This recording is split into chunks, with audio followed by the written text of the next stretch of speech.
Hello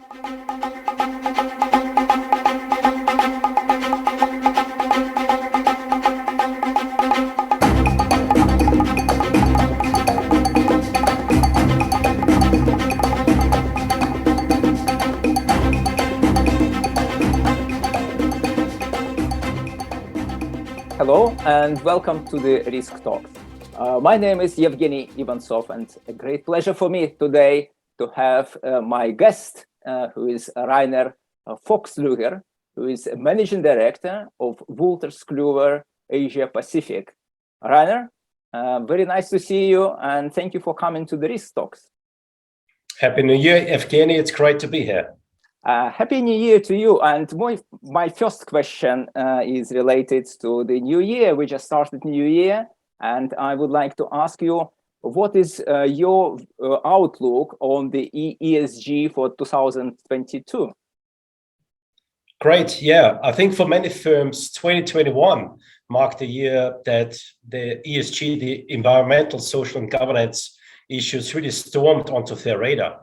They now realize that they have a leading role to play in making sure that their legal risk and compliance ecosystem matches their organization's stated purpose and the ESG goals. So for me, that's an evolving regulatory landscape. So regulatory will continue to sharpen their focus on ESG disclosure in the coming months and years. Regulatory will be comparing what companies claim in their fillings and other public documents and their actual actions. So firms must pay close attention to the potential risks of the heightened regulatory scrutiny.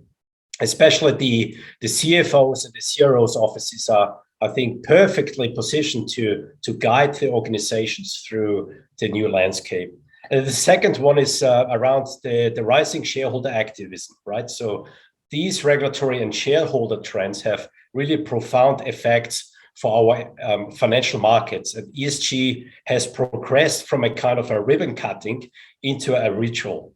Companies have begun to ground these previously nice to have, I would call it the grand proclamations, and put them into concrete compliance programs. So ESG is certainly not a fad, but it's here to stay. So finally, in response, many of the country's leading financial firms have created ESG practice groups last year, bringing together multidisciplinary teams of experts with expertise across finance, risk, corporate governance, labor and environment, law, to really advise the organizations on one, measure, to track the progress and reconcile the kind of competing regulatory regimes across multiple jurisdictions, and third, to stress test certain scenarios to effectively mitigate the risk. Thank you, Rainer. I completely agree, and indeed, I also expect that this year will be a year of the heavy lifting of many ESG programs. And that's my second question. Actually, what chief risk officers and other C-level people who involved in ESG and sustainability program, how they can help their teams to move forward their ESG program? Yeah, great question, Evgeny. So I think a couple of points, probably again three. First is really people matter the most, right? In other well-known words, originated by Peter Drucker, culture eats strategy for lunch. And you have to embrace the new world order by reinventing the CFO and CRO playbooks, right? The traditional patterns of the tactics that the CROs and CEOs might have used about the business are not just sufficient to deal with the very complex, broad ESG issues that are surfacing across multiple businesses, functions across the organization and jurisdictions. The respective teams must be really involved, including HR, investor relations, lawyers, business units, to really encounter those ESG issues. Secondly, ensure everyone is part of the mission to really understand ESG. The standard approach, researching, precedent and applying the rules and logic does just not work when it comes to advising in the gray areas of ESG. So when hiring the kind of ESG Dream Team look for the experts who can nimbly react to the new issues that arise and have the relevant practical skill set and interdisciplinary judgment and experience. Corporations need people on their teams who know how to make some public disclosures aligned with ESG goals, the structure, the board committees to oversee ESG risks and opportunities, and then develop systems, obviously, for monitoring and measuring the ESG progress. Now, last but not least, it's all about data and its governance. So with that, ensure that the data is used to support and measure ESG goals is of high quality. Finance and risk officers can stress test the data and using many of those same models and compliance frameworks to develop to ensure that companies are following regulatory reporting requirements. Thank you, Rainer.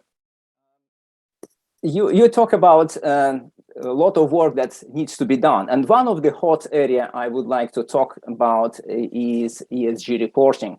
And we know that's a lot of talk about greenwashing and so on. And companies are now expected to show the progress in ESG reporting, but investors are still skeptical about the correctness of these reports. And what is your view on this area? What should be done? That's true. I think it's probably a fair statement, as we have noted in a recent survey in the US. 86% of US investors with that said that they believe that companies frequently overstate or exaggerate the ESG progress when disclosing results. And 72% globally said that they don't believe companies will achieve, in fact, their ESG commitments. So with that in mind, what this shows is really that having ESG policies or offering impact investments won't be enough to win over skeptical investors. So they like the idea of impact, but they've been chatted off that greenwashing token initiatives, right, that are used for PR purposes, but to that don't really have a real effect. The firms that separate themselves from the pack are really those that can prove their impact investments and ESG policies are working. Well, as regulation is certainly tightening and the social pressure increases, we take a look at the past, the present, and the future for companies implementing the ESG compliance programs. For that, three things. In the context of the pandemic, environmental, social, and governance ESG has really become a priority for global companies as they build their supply chains in a sustainable manner. So that's number one. Second, regulations and public pressure will continue to generate further demand for the ESG investment data and initiatives applicable to public companies in several industries, including the supply chain and the logistics sectors, right? And finally, other ESG trends that are predicted to arise over the next 5 years include stricter information reporting requirements and more investments by corporate boards in compliance departments. Thank you. And my next question, when we talk about ESG disclosure, it's a very fast moving area. What sustainability reporting and disclosures are coming? Yeah, I think we are already on that kind of journey, right? So we have seen with the DCFD, the Task Force of Climate-Related Financial Disclosures reporting became mandatory for signatories of the UN Principle of Responsible Investment, the UNPRI, in 2020. And it's still on track to become compulsory in the UK. Here in Asia, it's with New Zealand and then the US. Additionally, the EU Sustainable Finance Disclosure Regulation, the SFDR, which came into effect in March 21, requires institutional stakeholders to report on social and corporate governance issues such as salary gaps by gender, among them other transcendent environmental sustainability, But for financial markets, we have seen a new wave coming at the tail end of 21. So a couple of global and regional regulatory announcements. As a recap, the EBA, they launched a public consultation on draft technical standards on the Pillar 3 disclosures of ESG risks. We have seen from the BCBS, the climate-related financial risk management methodologies.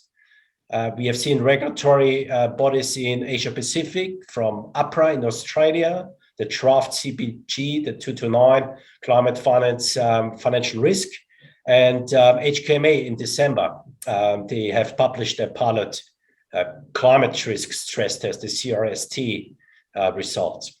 So financial advisors, bankers, corporate consultants have begun offering services for formulating and implementing some of those ESG reporting sustainability strategies. It looks like tsunami is coming, so it's a lot of things to do. And let's focus on the Asia Pacific with regards to what you just said. What is the current state of play among the financial institutions in terms of sustainability and ESG reporting there? Yeah, where we are today here in Asia Pacific, but obviously in connection with the other regions, is, at least for ourselves, we have been working with numerous financial institutions across the region to really develop a kind of a customized approach where we use market-leading technology and domain expertise to address some of their compliance obligation more holistically and strategically as ESG requires. And being that kind of recognized market leader in regulatory reporting, stress testing, and risk that constitutes to be a part of the disclosures, we categorize and update all of that data reporting as required by the regulatory, which can be quite a burden for many banks to do that accurately when the regulatory and their regulations are changing rapidly. So it's from a technology perspective, the technology beyond this really needs to be scalable, needs to be obviously robust with data governance and a secure platform that can host the bank's accepted ESG data, whether that's sourced in-house or through other third-party providers. And so we maintain that kind of pre-built models and run risk simulations using ESG model output, such as some kind of sensitivities to certain scenarios. So both the regulatory and the internal disclosure requirements are incorporated into a kind of a streamed workflow that supports the entire ESG value chain with a kind of a strong data governance process of modeling, stress testing, risk calculations, and disclosures for whether it's a small company or a large entity across one or multiple jurisdictions. So for those experts out there in more detail, the risk models is all about the ESG data, the counterparty data and exposure data that can be stored, managed in one centralized data model and be utilized as a single source of truth for that modeling and disclosure.